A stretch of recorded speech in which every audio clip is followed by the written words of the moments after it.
Oi, gente! Hoje aqui no canal a gente vai voltar a falar sobre esteatose hepática, ou seja, a gordura no fígado.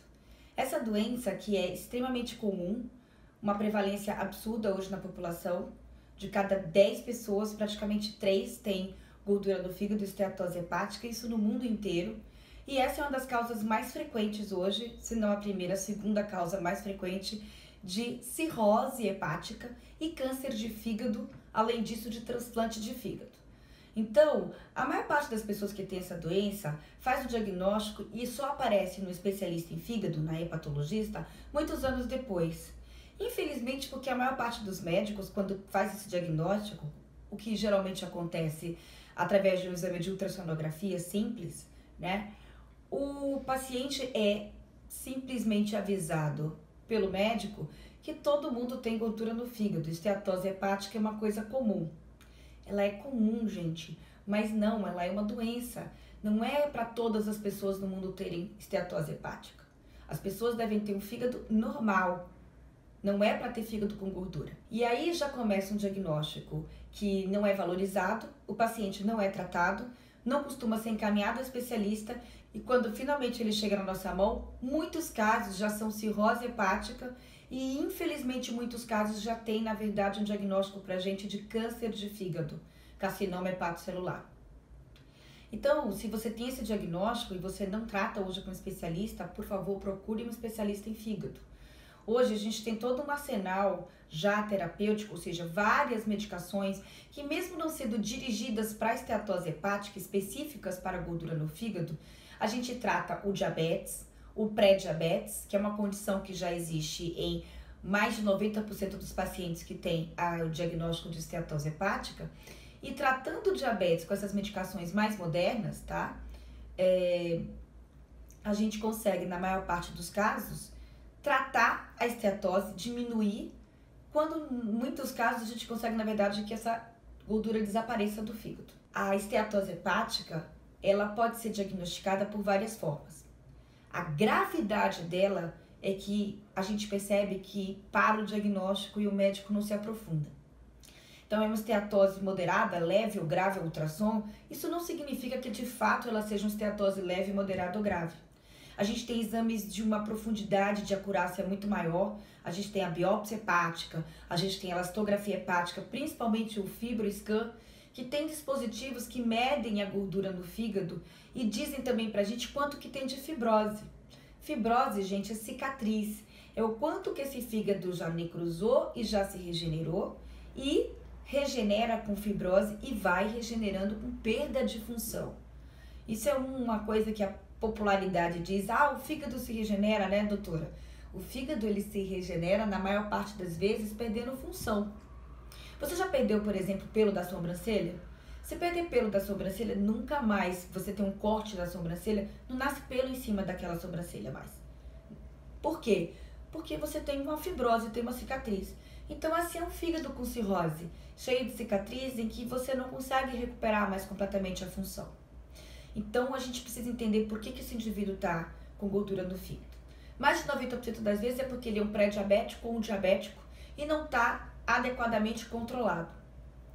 A insulina, que é o tratamento que o endocrinologista costuma dar quando o paciente vai chegando numa fase mais avançada de diabetes, ou seja, quando ele já não tem mais muita função renal, os rins já perderam bastante função, o paciente já está quase numa diálise, o paciente é mais idoso e ele não aguenta medicação por via oral. As medicações por via oral também, elas podem fazer um pouco mais de mal para o fígado, o paciente lê na bula e ele morre de medo de usar. Então hoje a gente tem medicações muito modernas, que tem um mecanismo de ação completamente diferente da insulina, algumas inclusive injetáveis, que fazem com que esse paciente emagreça, com que esse paciente perca a barriga. Se ele perde a circunferência abdominal, se ele perde barriga, isso provavelmente vai ser muito bom para o fígado dele, tá? Então, isso é uma coisa muito importante da gente ressaltar aqui. A dieta também é uma dieta basicamente, principalmente, com diminuição de carboidrato, de açúcar. O tipo de exercício físico que a gente recomenda. Então, existem muitos estudos hoje e cada dia que passa a gente consegue tratar melhor a famosa esteatose hepática. Então procure um médico especialista em fígado, um hepatologista, para que tenha o tratamento adequado dessa condição.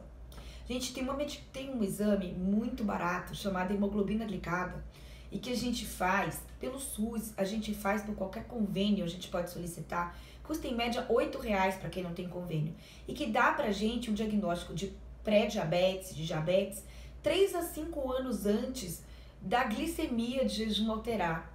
E infelizmente a gente vê que na prática poucos médicos solicitam e a maior parte dos médicos não sabe interpretar a hemoglobina glicada do ponto de vista do fígado. Porque muito mais precocemente do que ela é considerada já um diabetes ou um diabetes descompensado, o fígado já sofre muito mais precocemente por esse aumento de açúcar o tempo inteiro mantido no sangue de um indivíduo. O fígado é um super filtro que a gente tem e ele segura, ele retém esse excesso, né, de açúcar, esse excesso de gordura, de fritura que o indivíduo come muitos anos antes já de ser diabético. Então, esse é o nosso assunto de hoje. A gente está falando da doença metabólica como a causa mais comum, ou seja, o pré-diabetes, a obesidade, o indivíduo que tem hipertensão. Esse é um indivíduo que tem o maior risco. 90 a 95% das pessoas que têm esteatose se enquadram nesse perfil. Mas existe também a esteatose secundária, aquela que normalmente pode ser, por exemplo, secundária ao uso de medicações. Hoje, por exemplo, o esquema que a gente usa para AIDS, HIV, quase todas as medicações elas causam esteatose hepática, gordura no fígado. Uma paciente que teve, por exemplo, um câncer de mama, hoje ela vai receber um bloqueador de estrógeno, um bloqueador de receptor de estrógeno. Essas medicações que são mantidas de 5 a 10 anos em média, hoje em dia praticamente para todos os casos se usa 10 anos desses bloqueadores, eles são altamente provocadores ou indutores de esteatose hepática. Mas é uma gordura do fígado mais maligna, sabe? Uma coisa que vai evoluir muito mais precocemente, muito mais rápido para a cirrose e, infelizmente, para o câncer de fígado também. Então, se você teve câncer de mama, por exemplo, e tem esteatose hepática, por favor, procure um hepatologista rápido para ser feito o diagnóstico da gravidade da sua esteatose. Além disso, antipsicóticos, medicações anticonvulsivantes, a gente tem vários antidepressivos que engordam. Então, se você tinha uma depressão, começou a ser tratada da depressão e começou a ganhar peso, principalmente circunferência abdominal, barriga, você precisa ver como anda o seu fígado. Então, esse era o assunto hoje do nosso canal. Eu espero que tenha muita pergunta, que vocês participem muito, que comentem muito, porque essa é a causa hoje, uma das causas mais comuns de cirrose e câncer de fígado e é completamente tratável. Depende de você. Muito obrigada e até a próxima.